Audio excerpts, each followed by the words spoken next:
నమస్తే, welcome to our channel. నేను మీరా. కరీంనగర్లో ఒక వింత ఘటన చోటు చేసుకుంది. సొంత భార్య తన భర్తకి ఆహారంలో వయాగ్రా ట్యాబ్లెట్లను కలిపిచ్చి తను హెవీ డోస్ అవ్వడం వల్ల తను మరణం అంచుల వరకు వెళ్ళి మరణించాడు కూడా.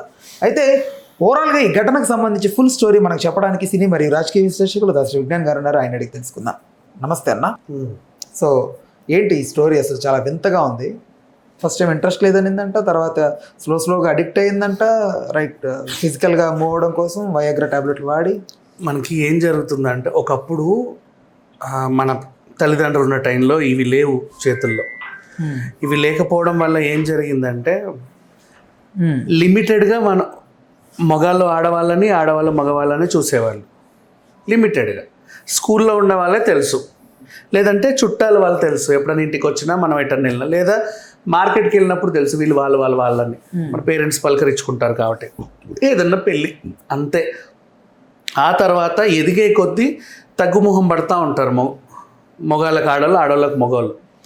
కొంచెం ఎదిగిన తర్వాత వాళ్ళకి కొన్ని ఆప్షన్స్ ఉంటాయి. అయితే ఇంట్లో ఎవరైనా మన వరుసకి ఎవడన్నా బాబా మరదలు లాంటి ఏమన్నా రిలేషన్ ఉన్నా వాళ్ళకి ఇచ్చి పెళ్లి చేద్దాం, లేదంటే ఏదైనా మ్యాట్రిమోనీ సంబంధం చూద్దాం. అంతకు మించి ఉండదు. మహా అయితే ఒక 4-5 ఆప్షన్స్లో ఒకటో సెలెక్ట్ అవుతారు లాస్ట్కి. ఇంతే ఈ చిన్న ప్రపంచం. కాబట్టి వాళ్ళకి సినిమాలు చూడడం తప్ప ఇంకా వేరే ఏం తెలియదు. సినిమాలు కూడా ఎప్పుడో థియేటర్కి వెళ్ళేవాళ్ళు. ఇప్పుడు మగవాడికి ఆడదాని వైపు ఆకర్షణ అది ఉంది, మనకి స్వతహా ఉంది. మనిషి అలా పుట్టాడు, ఏం చేయలేం. ఆడదానికైనా మగవాడి మీద ఎప్పుడైనా మంచి హీరోయిన్ చూసినప్పుడు అరే భలే ఉన్నాడే అని అనుకుంటారు, హీరోయిన్ చూసినప్పుడు భలే ఉందే అనుకుంటారు. అంతే వీళ్ళ ప్రపంచం. అంతమించి ఏమి ఉండేది కాదు. ఇప్పుడు ఏంటంటే మనకి సోషల్ మీడియా వచ్చిన తర్వాత ఒక ఆడది 1,00,000 మంది మగాళ్ళని చూస్తుంది, ఒక మగాడు 1,00,000 మంది ఆడవాళ్ళని చూస్తున్నాడు. బయట కూడా అంతే. అండ్ ఈజీగా పల్లికి ఇవ్వగానే కలిసి తిరుగుతున్నారు. చాలా సింపుల్గా ఎక్కడ పడితే అక్కడికి వెళ్తున్నారు. 2-3 సార్లు కలవగానే ఓయోలకి పార్కులకి వెళ్ళిపోతున్నారు. ఇంతే. ఇంకా చాటింగ్లు, అదే పనిగా మాటలు. ఆ మాటలు చాటింగ్ కూడా లాస్ట్ దారి తీసేది మంచం దగ్గరికి, లేకపోతే ఊరికే మాట్లాడరు వీళ్ళు కూడా. ఇలా అయిపోయింది ప్రజెంట్ సిచ్యువేషన్. అప్పుడు నీకు ఇంకో మనిషి మీద అట్రాక్ట్ ఉన్నప్పుడు, నీకంటే ఒక బంధం లేకపోతే వాడితో వెళ్తున్నారు. ఓ బంధం అనేది ఉన్నప్పుడు వీడిని తెగ్గొట్టుకోవడానికి ప్లాన్లు వేస్తున్నారు. ఇది జరిగింది ఇక్కడ కూడా. కరీంనగర్ సప్తగిరి కాలనీ. ఈ అమ్మాయి పేరు ఎందుకులే, సరే చెప్దాం ఏమైంది, అందరూ మాట్లాడుతున్నారు. కత్తి సురేష్ అంట ఆయన, ఈవిడ మౌనిక.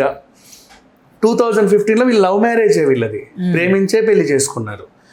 2 పిల్లలు కూడా పుట్టారు. ఈమెకి ఎందుకో ఇంకొకటి మీద మనసు ఇచ్చింది. ఈమె మరి ఏంటో కొంచెం వ్యభిచారిణిగా కూడా మారింది. 4-5గురితో వెళ్ళడం మొదలుపెట్టింది. అందులో ఒకడు నచ్చాడు. నువ్వు ఎందుకు ఇట్లా వెళ్తున్నావు, రోజు నాతోనే ఉండొచ్చు కదా అంటే ఒకడు నచ్చాడు. వాడితో ఉండడం సెట్ అయింది. ఈమె వ్యభిచారిణిగా వెళ్ళినప్పుడు కూడా కొంతమంది సహమిత్రులు ఉంటారు కదా, వాళ్ళతో కూడా ఫ్రెండ్షిప్. ఇక ఇందులో ఉంది కాబట్టి ఇట్లాంటి వాళ్ళందరూ పరిచయం అయ్యారు.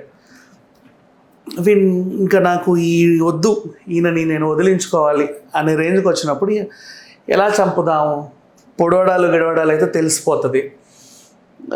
అతనికి ఏమో కొంచెం మందు తాగితే అదేంటిది కామపిచ్చి ఎక్కువ ఈ అబ్బాయికి. అంటే ఎక్కడికో వెళ్ళట్లా, వాళ్ళ ఆవిడతోనే కదా, ప్రాబ్లం ఏం లేదు. సో ఏం చేసుకున్నాడు, ఫస్ట్ ఏం చేసింది, వయాగ్రా ట్యాబ్లెట్లో 15 ఇచ్చి పెట్టేస్తే మొత్తం నరాలు దిగేలాగా అయిపోయి ఏదో అయిపోతాడు అని చెప్పేసి వాడి సలహా ఇస్తే కలిపి పెట్టింది.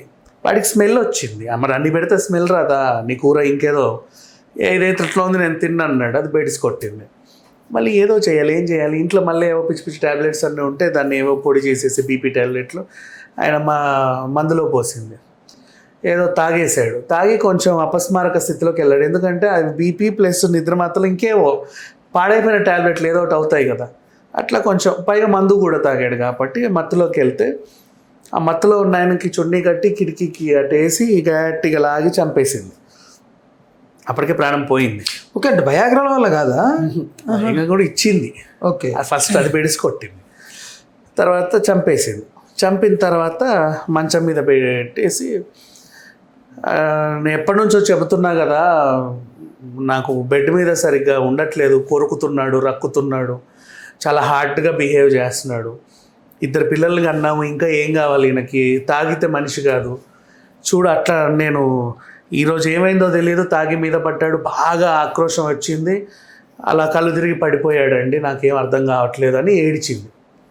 ఇక్కడ ఏంటి సింపతి అంటే మొగుడు పిల్లలే, కాకపోతే ఏంటంటే బలవంతంగా చేస్తున్నాడు, క్రూరంగా చేస్తున్నాడు, మృగంలా చేస్తున్నాడు అనేది ఈమె ముందు నుంచి ఎస్టాబ్లిష్ చేసుకుంటూ వచ్చింది. ఆ ఎస్టాబ్లిష్మెంట్లో భాగంగానే ఈరోజు ఇంకా మితిమీరి ఏదో అయిపోయి ఇట్లా అయిపోయాడు. మరి అంత ఎందుకు అంటే వీళ్ళు కూడా చూసే వాళ్ళు చెప్పుకోలేరు కదా నలుగురికి. ఎలా చనిపోయాడంటే గుండెపోట, లేకపోతే ఏమైనా కాలు జరబడ్డంటే లేదు, కామవాంఛ బాగా పెరిగి నరాలు దిగిపోయి చనిపోయాడని ఎవరూ చెప్పరు. ఏదో అయ్యింది అనుకుంటారు, అట్లా సాగింది. ఇదేదో అనుమానాస్పద మృతిలాగా పోలీసులు ఎంటర్ చేసుకున్నారు. స్లోగా దర్యాప్తు ప్రారంభించుకుంటూ వెళ్తే దొంగలు దొరికారు. అసలు విషయం తెలిసింది. ఈవిడకి సహకరించిన వాళ్ళు కూడా ఈ వృత్తిలో ఉన్నప్పుడు ఫ్రెండ్స్ ఉంటారు కదా, వాళ్ళందరూ సహకరించారు. కనీసం ఒక 7 మెంబర్స్ని అరెస్ట్ చేశారు. A1, 2, 3, 4, 5. ఈ రంకు పెట్టుకున్నోడు A4, చంపినవాడు A1. మధ్యలో ఇంకా సహకరించిన 2 ఆడవాళ్ళు ఉన్నారు. లేడీసే చాలా మంది ఉన్నారు. నేను పేర్లు కూడా చదువుతా చూడు. లేడీస్కి ఏం సంబంధం? వీళ్ళ ఫ్రెండ్సా? వీళ్ళ ఫ్రెండ్సే. ఎంతమంది అసలు చదువుతుంటే అబ్బా అనిపించింది, ఇట్లా కూడా ఉంటారా మనుషులు అని. అసలు యాక్చువల్గా A2 అబ్బాయి ఉండాలి బేసిక్గా మనకు తెలిసినంత వరకు, కానీ A2 అటు కాకుండా ఇంకెవరెవరెవరెవరో ఉన్నారు. ఓకే, అంటే నా పాయింట్ ఏంటంటే ఇప్పుడు ఆవిడేదో మగవాళ్ళతో ఫ్రెండ్షిప్ చేస్తే మగాడేదో వచ్చి చంపేశాడు కొంచెం అక్రమ సంబంధం వల్ల అనేది మనం తరచూ వింటాం. బట్ ఇది ఆవిడ ఫ్రెండ్స్ ఉమెన్ అయ్యిండి వాళ్ళే నాకు అర్థం కాదు. అంటే సహకరించారు, వాడిని చంపే వీడితో ఉండు అంటే వీడికి ఈమె ఏ వృత్తిలో ఉన్నా ప్రాబ్లం లేదు, నాతో సరిగ్గా ఉండు, నువ్వు కూడా సంపాదించుకో, నువ్వు ఎవరితో ఏమన్నా ప్రాబ్లం లేదు అంటే ఒక రకంగా తయారయ్యారు. మొత్తం ఓ దండపాలెం బ్యాచ్లో తయారయ్యారు. తయారైపోయి ఇతన్ని చంపేశారు. ఇప్పుడు 2 పిల్లలు అనాథలు, ఈమె జైలు, తండ్రి లేడు, ఎక్కడికి వెళ్ళాలో తెలియదు వాళ్ళకి. తెలిసినా కూడా ఆ వయసులో ఇలా జరిగిందంట. పెరుగుతున్న కొద్దీ ఆ ప్రభావం ఉంటుంది. వాళ్ళని ఏదైనా జువెనల్లో వేసినా ఏమీ చేయలేము.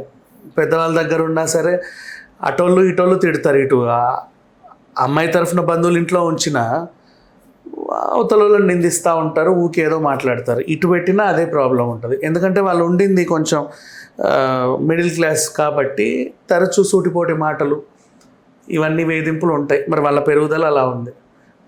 ఎందుకు ఇట్లా తయారైందో తెలియట్లా. వయాగ్రా వల్ల ఏం చనిపోలే, వయాగ్రా పెట్టింది చంపడానికి. బట్ బయట మాత్రం అంత అట్టే ప్రచారం అవుతుంది, వయాగ్రా ఇచ్చి చంపేసింది. అదే అసలు ఎలా చంపామని అడిగితే ఆవిడ చెప్పిన స్టేట్మెంట్, ఫస్ట్ ఇట్లా అనుకున్నామండి ప్లాన్ వేసినప్పుడు, వయాగ్రాలు ఇచ్చాము, 15 కలిపాను, ఆ తర్వాత అదేదో ఆయన తిననన్నాడు, నెక్స్ట్ అప్పటికప్పుడు మంచి మత్తులో ఇలా ఊగుతున్నాడు, ఏవో ఇంట్లో దొరికిన 4 టాబ్లెట్లు ఇచ్చేసాను. ఆ 4 టాబ్లెట్లు ఏవేవో ఉన్నాయి. వాటి వల్ల ప్రభావంతో అపస్మారక స్థితికి వెళ్ళినప్పుడు గొంతు నువ్వు చంపేసింది. తర్వాత ఈ డ్రామా అంటే మెడ మీద ఎందుకు అలా ఉంది అంటే ఇట్లా పట్టుకున్నాను నేను నాతో ప్రవర్తించేటప్పుడు, అందుకు అయిన గాయం అది, అంత గట్టిగా తోస్తే తప్ప నా మీద నుంచి లేవట్లేదు, ఇలా చేస్తున్నాడు.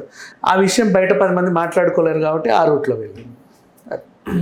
కొత్తగా ఉంది, కాకపోతే సంథింగ్ కొత్తగా కాదు, పరమ చెత్తగా ఉంది. నిజంగా ఇంత చెత్తగా బిహేవ్ చేస్తారా? బేసిక్గా ఫ్రెండ్స్ వాళ్ళే అసలు. నేను అదే చెప్తున్నా కదా, ఇప్పుడు వీళ్ళకి ఏంటంటే పరిచయాలు ఎక్కువైన కొద్దే క్రైములు పెరుగుతున్నాయి.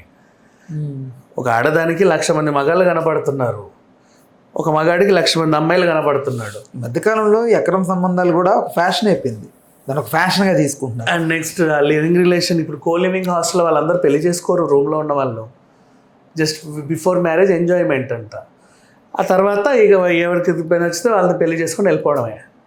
ఆ తర్వాత మళ్ళీ వాళ్ళ జీవితంలో ఇంకెవరైనా కొత్త వాళ్ళు వచ్చినప్పుడు మళ్ళీ అక్కడ కూడా క్రైములు జరుగుతాయి. కామన్ అయిపోయింది, రోజు వింటూనే ఉన్నాము. ఒక సీజన్ మొత్తం మొగుళ్ళని చంపుకుంటూ వచ్చారు ఆడవాళ్ళు, వరుస పెట్టి. ఆడవాళ్ళని చంపుకుంటూ వచ్చారు మగవాళ్ళు ఫస్ట్. నెక్స్ట్ అంతకు ముందేమో ముక్కలు నరుక్కుంటూ వచ్చారు. ఏమో ఇప్పుడేమో ఈ వింతగా ఉంది. చూసే ప్రతి స్టోరీ చండాలంగా. హలో, తెలుగు రాజ్యం ఛానల్ చూస్తున్నారా? సామాజిక రాజకీయ జీవన చిత్రణే తెలుగు రాజ్యం. అతిశయోక్తులు అసత్యాలు ఉండవు. రాజకీయ కోణం కాదు, ప్రజా కోణమే కొలబద్ద. తెలుగు రాజ్యం వీక్షణ మీ ఉత్తమ అభిరుచికి నిదర్శనం.